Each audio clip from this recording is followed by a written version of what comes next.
4 news network में दोस्तों आपका स्वागत है। मैं हूं आपके साथ राशि ज़हीर। अब प्रधानमंत्री का केयर फंड, रिलीफ फंड, इसके बारे में संसद भी नहीं पूछ सकती है। पीएमओ से यानी कि प्रधानमंत्री के ऑफिस से संसद के ऑफिस को एक बाकायदा ऑर्डर पहुंचा है। मैं तो ऑर्डर ही कह दूंगा कि आपके सामने यदि कोई सांसद पक्ष का, विपक्ष का, सत्ता का या विपक्ष का, अगर प्रधानमंत्री के पर्सनल केयर फंड के बारे में, रिलीफ फंड के बारे में कोई सवाल करता है तो उससे आप इंटरटेन नहीं करेंगे। ये जो ऑर्डर है ये तो आ चुका था कई रोज़ पहले, अब खबरें बनी हैं, अंग्रेजी अखबार ने इसको छापा, लेकिन कांग्रेस ने इसे मुद्दा बना लिया। अब इस पर बहस भी चलेगी।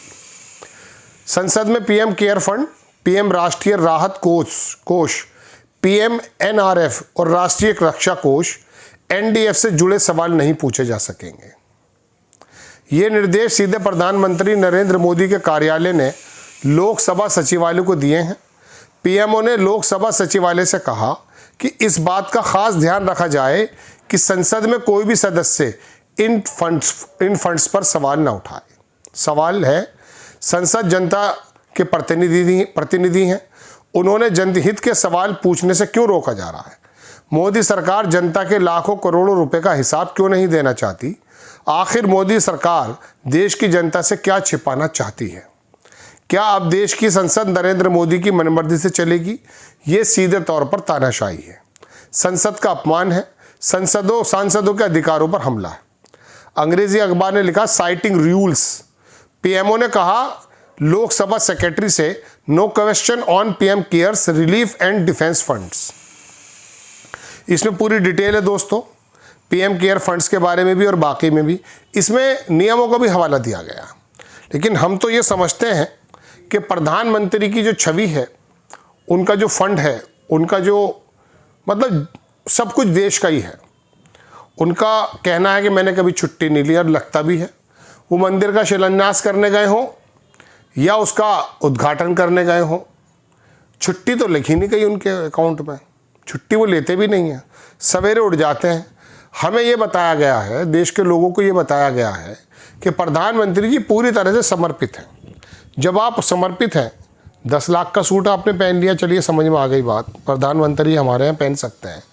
लेकिन जो पब्लिक से पैसा लिया गया है, हालांकि इस पीएम केयर फंड में उनके दोस्तों ने बहुत पैसा दिया था कोविड के समय, लेकिन उसकी जानकारी ना तो आरटीआई के उसमें अंतर्गत आ सकती है, और ना अब लोकसभा के अंदर कोई बंदा पूछ सकता है। अब बात यह है कि आप ऐसा क्या छुपाना चाहते हैं देश से? वो पैसा आपका पर्सनल तो है नहीं। गुजरात में जो बताते हैं आपके किसी स्टेशन पे चाय बेचते थे, उस चाय का बना हुआ फंड तो है नहीं। वो तो हम और आप जैसे लोग, देशवासी, उसे देश का पैसा है, देश के लोगों का पैसा है। अब क्या ऐसा है कि एक मर्तबा कोविड के दौरान संजय सिंह, जिनका वो थोड़ा मजाक उड़ा रहे थे, ब्लैक की बात कर रहे थे, संजय सिंह ने कोविड के दौरान पीएम केयर फंड को लेके बाकी जो घोटाले हो रहे थे, जो दवाई टांगने का स्टैंड 5 रुपये का होना चाहिए, 1500 का होना चाहिए, वो 5000 का था। जो मरीज़ के लेटने की चारपाई 2000 की होनी चाहिए, वो 15000, इस तरह से रेट उसके बढ़े हुए थे। उसके जो घोटाले खोले थे, तो क्या आपके जहन में ये बात है कि कोई सवाल कर लेगा तो उसको का जवाब देना पड़ जाएगा? लेकिन दोस्तों बात यह है कि आरटीआई को किस तरह से दंत विहीन कर दिया गया। राइट टू इन्फॉर्मेशन, यानी कि मेरा अधिकार है कि मैं अपने नेता के बारे में, सरकार के बारे में, यदि कोई मेरे मन में व्यथा है, दुविधा है, तो मैं उसको सवाल करके पूछ लूँ। तो आरटीआई आई किसके ज़माने में थी? कांग्रेस के ज़माने में, कांग्रेस लेकर आई थी कि आप जान सकते हैं, आप प्रधानमंत्री से लेकर संतरी तक कि कौन क्या कर रहा है, किसका कितना बजट है, कहाँ पर क्या क्या खर्च हुआ है। सांसद पूछते भी हैं, और टीएमसी के सांसद मैं ज़्यादा देखता हूँ वो पूछते हैं। लेकिन दोस्तों इसमें हुआ यूँ है कि जो आरटीआई पहले जितनी आज़ाद थी बताने में, बहुत सारी चीज़ों में तो उन्होंने कैंची चलानी शुरू कर दी, कहना शुरू कर दिया कि नहीं, इसमें आप कुछ नहीं पूछ सकते। अब पीएम के केयर फंड में कितना पैसा आया, कहाँ कहाँ खर्च हुआ, क्या क्या हुआ, कुछ नहीं मालूम। अब दोस्तों बात यह है, एक राधे राधे हैं, उन्होंने लिखा, बिल्कुल सही कहा, जनता के पैसे का हिसाब छिपाना तानाशाही की शुरुआत है। संसद में सवाल पूछने का हक छीनना मतलब लोकतंत्र का गला घोटना। पीएम केयर्स का पूरा ब्यौरा जनता के सामने लाओ।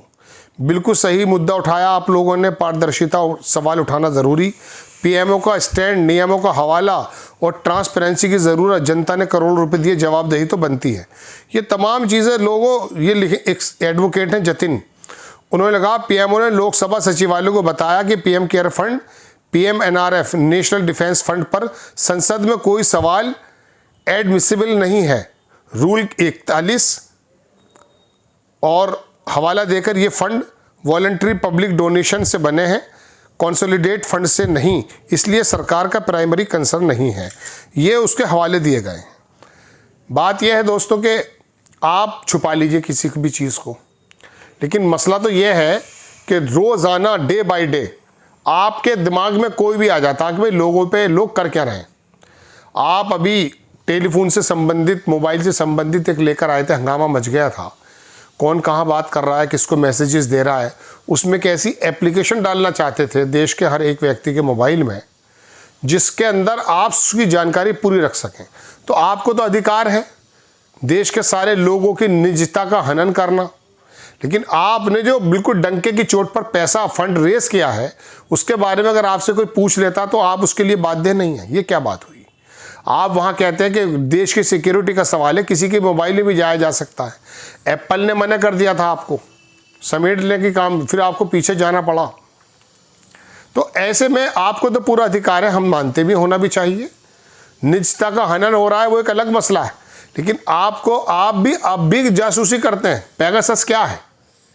पेगासस के बारे में सुप्रीम कोर्ट में मोदी जी की सरकार ने ना तो ये हाँ कहा है कि हम लाए हैं इसको इस्तेमाल करते हैं, और ना कहा। पेगासस आया, राहुल गांधी से लेके बड़े बड़े पत्रकार और बुद्धिजीवी, खुद ये बीजेपी के मंत्री के मोबाइलों के अंदर पाया गया। आप सबकी जासूसी करते रहिए, ऐसा आपके ऊपर आरोप है। लेकिन आपसे अगर आरटीआई, राइट टू इन्फॉर्मेशन के मद्देनज़र कुछ सवालात होते हैं तो आप उनके बारे में कह रहे हैं संसद के सचिवालय में कि कोई नहीं पूछेगा, हम नहीं बताएंगे, मना कर देना। ये रूल्स हैं, रूल तो होते ही हैं, हमें मालूम है। आप हमें कोई सा भी काम बताइए, रूल निकाल कर ले आएंगे। ये जो बुलडोज़र चलते हैं, जो योगी आदित्यनाथ और बिस्वा चला रहे हैं, आप क्या समझते हैं कि इनके अंदर रूल्स नहीं होते? जब 2017 में योगी की सरकार आई तो मैं देख रहा था कि जो स्लेटर हाउस बने हुए हैं, जिनसे बड़ा मोटा पैसा आता भारत की राजस्व में, उसको तबाह किया जा रहा था, मतलब उनको जो है ना ख़त्म किया जा रहा था। तो मैंने देखा ट्रिब्यूनल था, वो ग्रीन ट्रिब्यूनल, मैंने ये अभी तक तो आए नहीं थे, वो सारे के सारे रूल निकल के आ गए। कोई कह रहा नक्शा नहीं है, कोई कह रहा कुछ है, कोई कह रहा कुछ है। अब बनाते रहिए, एनओसी लेते रहिए आप। तो रूल्स तो आपके पास होते हैं, लेकिन ये कोई रूल नहीं है कि आप खुलेआम मना कर रहे हैं कि कुछ नहीं बताया जाएगा। अब तानाशाही की शुरुआत है दोस्तों, ये तो आप ही तय करेंगे। जय हिंद।